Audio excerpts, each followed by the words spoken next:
Hello friends, welcome to my YouTube channel study 2 hours. Friends, आज हम बात करेंगे एमबी पटवारी के बारे में ए टू जेड डिटेल, इसके सिलेबस से लेके इसका कितने मार्क्स के कितने पेपर्स होते हैं। फ्रेंड्स, आज मैं पूरी जानकारी दूंगा। साथ ही साथ ये बता दूं कि बहुत जल्दी पटवारी का एग्ज़ाम मध्य प्रदेश का आने वाला है, तो ये जानकारी आपके लिए काफ़ी महत्वपूर्ण होगी। तो आइए फ्रेंड्स, स्टार्ट करते हैं एमपी पटवारी परीक्षा पैटर्न। यहाँ हम मध्य प्रदेश की पटवारी परीक्षा पैटर्न का जिक्र कर रहे हैं। उम्मीदवार इसे देख सकते हैं और इसके अनुसार तैयारी कर सकते हैं। नवीनतम एमपी पटवारी परीक्षा पैटर्न तालिका के नीचे दिए गया है। ठीक है फ्रेंड्स, नीचे दिए गया है तालिका में, आप इस तालिका को देखें ध्यान से। ठीक है, अनुक्रमांक के हिसाब से इसमें सब्जेक्ट्स डले हुए हैं कि सब्जेक्ट का कितना नंबर है। जैसे कि आप देख लें, 1 नंबर पे है सामान्य ज्ञान, कुल सवाल होंगे 20 और कुल मार्क्स होंगे इसके 20। फिर साथ ही साथ दूसरे नंबर पे है सामान्य गणित और सामान्य योग्यता, वो हो जाएगा 20 सवाल और 20 नंबर के। तीसरा हो जाएगा सामान्य हिंदी, जो कि 20 सवाल 20 नंबर के। फिर आ जाएगा ग्रामीण अर्थव्यवस्था और पंचायती राज। याद रखेंगे फ्रेंड्स, पंचायती राज बहुत इंपॉर्टेंट है। इसमें काफ़ी प्रश्न पंचायती राज के आते हैं, जो कि कुल सवाल होंगे 20 और 20 मार्क्स होंगे। 5वां सब्जेक्ट आ जाता है फ्रेंड्स, वो है कंप्यूटर विज्ञान का। तो ये भी हमें अच्छे से तैयारी करनी है इसकी। ये भी 20 मार्क का होगा और 20 प्रश्न होंगे। ठीक है फ्रेंड्स, अब हम बढ़ते हैं। जो परीक्षा का तरीका है, ये हो रहा है आजकल ऑनलाइन। याद रखेंगे, रिटन एग्ज़ाम हमारे बंद हो गए हैं, अब सिर्फ ऑनलाइन होता है। ठीक है फ्रेंड्स, तो एमपी पटवारी विस्तृत पाठ्यक्रम क्या है, ये देख लेते हैं। एमपी पटवारी परीक्षा के बारे में पूरी जानकारी प्रदान करने के बाद हम ऊपर वर्णित प्रत्येक विषय का विस्तृत पाठ्यक्रम यहाँ दे रहे हैं। एमपी पटवारी परीक्षा का विस्तृत पाठ्यक्रम नीचे दिया गया है, तो वो मैं आपको बता देता हूँ। ठीक है फ्रेंड्स, सबसे पहले हम आ जाते हैं सामान्य ज्ञान पे। सामान्य ज्ञान पे हमारा हो जाएगा टॉपिक जो है वो आप पढ़ लेते हैं। तो टॉपिक जो है वो हम पढ़ लेते हैं, वो है अर्थशास्त्र पहला। फिर हो जाएगा रसायन विज्ञान, फिर हो जाएगा जीव विज्ञान, फिर हो जाएगा किताबें और लेखकों का लेखन। ठीक है ना फ्रेंड्स, याद रखेंगे किताबों और लेखकों का लेखन। ठीक है फ्रेंड्स, अब हम आगे बढ़ते हैं। भारत और एमपी का इतिहास, ये भी पटवारी में बहुत महत्वपूर्ण है। फिर है महत्वपूर्ण पुरस्कार, ये भी याद रखेंगे फ्रेंड्स, महत्वपूर्ण पुरस्कार। फिर आ जाता है भौतिक विज्ञान, फिर आ जाता है भारत और एमपी के भूगोल, फिर आ जाता है महत्वपूर्ण आविष्कार। ठीक है फ्रेंड्स, साथ ही साथ ये भी याद रखेंगे, जो भी करंट अफेयर है वो भी पढ़ के जाएंगे आप। ठीक है, महत्वपूर्ण तिथियाँ। फिर आ जाता है राजनीति, फिर आ जाता है एमपी के किले और संस्कृति, फिर आखिरी में आ जाएगा समायिकी। ठीक है ना फ्रेंड्स, अब हम गणित की ओर बढ़ते हैं। सामान्य गणित और सामान्य योग्यता। ठीक है फ्रेंड्स, तो इसमें पहला है नाव और स्ट्रीम। ठीक है, याद रखेंगे, इससे प्रश्न आते हैं नाव और स्ट्रीम। अगला है प्रतिशत, अगला है प्रतिशत या परसेंटेज।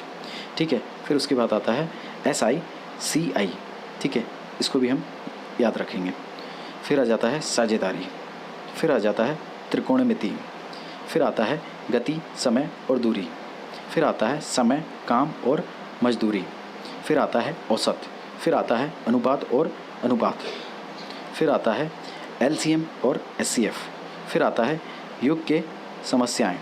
ठीक है ना फ्रेंड्स, ज्यामिति भी आएगा, उसके बाद मिश्रित और गठबंधन आएगा, उसके बाद फिर प्रतिशत आएगा, पाइप और कतरनी ये भी आएगा, लाभ हानि और छूट ये भी आएगा, क्षेत्रमिति ये भी आएगा। फ्रेंड्स, याद रखें, जितने भी मैं आपको टॉपिक बता रहा हूँ बहुत IMP हैं, ये पटवारी एग्ज़ाम में अक्सर आते ही आते हैं। इसके अलावा कहीं से भी कोई प्रश्न नहीं आएगा। जो मैं आपको बता रहा हूँ, जो टॉपिक्स मैं आपको बता रहा हूँ, अगर ये आपने कंठस्थ कर लिए, आपका पटवारी एग्ज़ाम निकालने से कोई भी नहीं रोक सकता। फ्रेंड्स, याद रखेंगे, कोई भी नहीं रोक सकता। ये मेरे वर्ड्स हैं, याद रखिएगा फ्रेंड्स, कोई भी नहीं रोक सकता। सिर्फ इतना सिलेबस आपको कवर करना है। मैं नहीं कह रहा हूँ कि आप किताबें ख़त्म कर दो, मैं नहीं कह रहा हूँ आप पूरा इंटरनेट पर डालो। आप सिर्फ इन पॉइंटों पर ध्यान रखेंगे और आपका पटवारी क्लियर होगा फ्रेंड्स, क्लियर होगा। आइए अब हम देख लेते हैं जनरल हिंदी, जिसमें सबसे पहले आ जाएगा कारक, फिर आ जाएगा उपसर्ग और प्रत्यय, फिर आ जाएगा वाक्य सुधार, फिर आ जाएगा पर्यायवाची विलोम शब्द, फिर आ जाएगा वर्तनी की त्रुटि।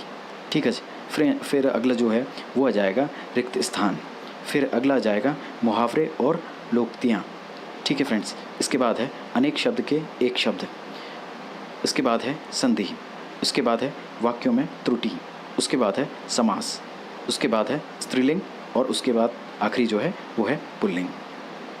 ये आखिरी सब्जेक्ट है फ्रेंड कंप्यूटर, ठीक है। कंप्यूटर भी है और हाँ एक सब्जेक्ट और रह गया है ग्रामीण अर्थव्यवस्था और पंचायती राज। तो कंप्यूटर का देख लेते हैं पहले। कंप्यूटर की मूल बातें, ठीक है, BOC, ठीक है ना फ्रेंड्स, ये भी याद देख रखेंगे आप, ठीक है। इसके बाद है ऑपरेटिंग सिस्टम, फिर उसके बाद है माइक्रोसॉफ्ट वर्ड, फिर है रैम रोम, ठीक है। फिर उसके बाद आ जाता है माइक्रोसॉफ्ट ऑफिस। उसके बाद है इनपुट और आउटपुट डिवाइस, फिर है माइक्रोसॉफ्ट एक्सेल, ठीक है। ये याद रखेंगे कंप्यूटर में, इसके अलावा और कुछ नहीं आएगा, ठीक है। आखिरी जो बहुत इंपॉर्टेंट है वो है ग्रामीण अर्थव्यवस्था और पंचायती राज, ठीक है ना फ्रेंड। इसमें आप पढ़ेंगे, देखिए सबसे पहले हरित क्रांति के बारे में, ठीक है ना। बहुत इंपॉर्टेंट टॉपिक है फ्रेंड्स, ये अच्छे से कंटेस्ट करके जाएंगे आप, ठीक है। मैं उम्मीद दिलाता हूँ आपको इससे काफ़ी प्रश्न मिलेंगे, ठीक है। हरित क्रांति ये भी एक टॉपिक है। उसके बाद आ जाते हैं भूमि सुधार, ठीक है। फिर उसके बाद है राजस्व अधिकार की भूमिका, ठीक है। फिर उसके बाद है ग्रामीण गरीबी और सहयोगी थीम्स, ठीक है ना फ्रेंड्स। फिर उसके बाद ग्रामीण अर्थव्यवस्था की मूल बातें, ठीक है। फिर उसके बाद है ग्रामीण कल्याण गतिविधियाँ। फिर उसके बाद है सामाजिक समावेश। फिर उसके बाद है भारतीय कृषि, ठीक है। फिर उसके बाद है सिंचाई संसाधन और परियोजनाएँ। फिर उसके बाद है सरकारी योजनाएँ, जिसमें ग्राम आवास योजना, फसल बीमा योजना, ग्राम सड़क योजना, ये योजनाएं आ जाएंगी। और आखिरी है ग्रामीण बेरोजगार और मनरेगा। तो फ्रेंड्स ये था पटवारी का कुल सिलेबस। आशा करता हूँ फ्रेंड्स आपको मेरा वीडियो पसंद आया होगा और मेरे द्वारा दी गई जानकारी से आप संतुष्ट होंगे। फ्रेंड्स ये थी पटवारी की पूरी जानकारी, जो कि इसके अलावा कहीं और से कोई भी सिलेबस नहीं आने वाला है। तो फ्रेंड्स कहीं और इधर उधर दौड़िएगा, भागिएगा नहीं।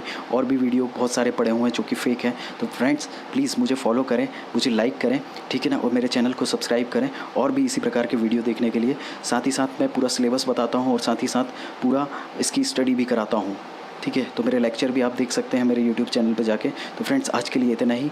जय माता दी, जय भारत।